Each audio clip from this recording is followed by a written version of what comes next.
Welcome to The Explainer. We're all about breaking down those big, fascinating questions. And today, we're diving into a real classic, a thought experiment with some, well, truly catastrophic consequences. What if the Earth just stopped spinning?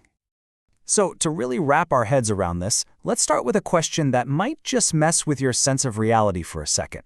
Even though you feel completely still, you are in fact hurtling through space. But the real question is, how fast? Believe it or not, if you're somewhere near the equator, you and everything around you are spinning at over 1,000 miles an hour. That is faster than the speed of sound. Now, we don't feel it, of course, because everything, the atmosphere, the oceans, the ground beneath our feet, it's all moving right along with us. It's our constant, stable, everyday reality. Okay, let's get into it. Just imagine some impossible force brings the solid part of our planet to a dead stop. Instantly. What in the world happens to everything that isn't, literally anchored to the planet's core?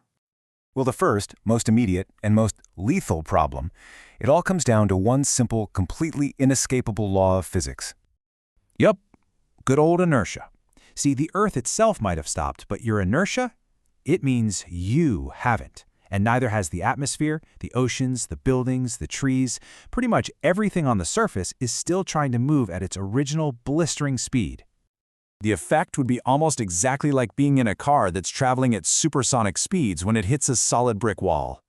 You, and everything else, would be instantly launched eastward, becoming a projectile flying across a now stationary landscape. And, this quote just captures that moment perfectly. The forces at play would be so extreme that the complex, delicate systems of life are just overwhelmed in an instant. You stop being biology and you start being physics.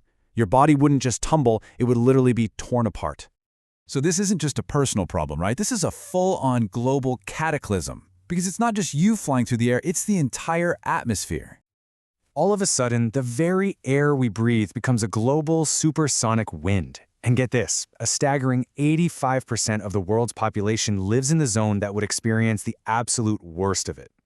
And let's be really clear here, we're not just talking about wind. The most powerful hurricane ever recorded would feel like a gentle breeze. We are talking about a planet-wide blast wave moving faster than sound. The surface of the Earth would be scoured clean. Buildings would be ripped from their foundations and turned into supersonic shrapnel. The friction alone would heat the air to incredible temperatures, and the oceans, they'd be shredded into a fine mist, kicking off the biggest tsunamis in history that would just sweep across the now still continents. So, is that it? Total annihilation? Or could anyone, anywhere, possibly survive that initial chaos? Well, the answer, surprisingly, is yes. But it all comes down to where you happen to be. Think of the Earth like a spinning top. Okay? The edge moves fastest, while the very center point, it barely moves at all. Your survival would depend entirely on that principle. At the poles, the rotational speed is almost zero. You'd be shaken up, for sure, but you wouldn't be flung into oblivion. So yeah, to get through that initial event, you'd pretty much need to be right at the planet's axis of rotation, like the researchers at the South Pole Station. Or way, way deep underground, shielded from all that chaos. People in airplanes might have a shot too, but then they'd have to figure out how to navigate the absolute apocalyptic weather that would follow. For the very small handful of survivors, the nightmare would be far from over. The world they would emerge into would be utterly alien and profoundly, deeply hostile. See, without rotation, our whole 24-hour day-night cycle is just gone. The Earth would still orbit the Sun, but that would mean one side would face the Sun for 6 straight months, baking the surface, while the other side would be plunged into a 6-month-long night, sending temperatures plummeting to unbearable lows. And then there's another, more insidious danger. Our planet's magnetic field, the thing that protects us from all that deadly solar radiation, it's generated by the churning of liquid metal in the outer core, which is driven by the Earth's spin. If that spin stops, the protective shield could vanish, leaving the surface totally exposed to cosmic rays, a fate that might have helped turn Mars into the barren world it is today. Okay, after walking through that absolutely terrifying scenario, here is some good news. You can take a deep breath because this isn't going to happen. Let's talk about why. Planets spin because of a really fundamental property of the universe, the conservation of angular momentum. The huge cloud of gas and dust that formed our solar system billions of years ago was already rotating. As it collapsed to form the sun and planets, that rotation got preserved, kind of like a figure skater pulling in their arms to spin faster. Now, it is possible to dramatically change a planet's spin. We can see the evidence right here in our own solar system.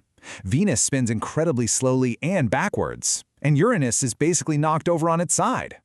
Scientists are pretty sure these weird quirks are the result of colossal impacts billions of years ago.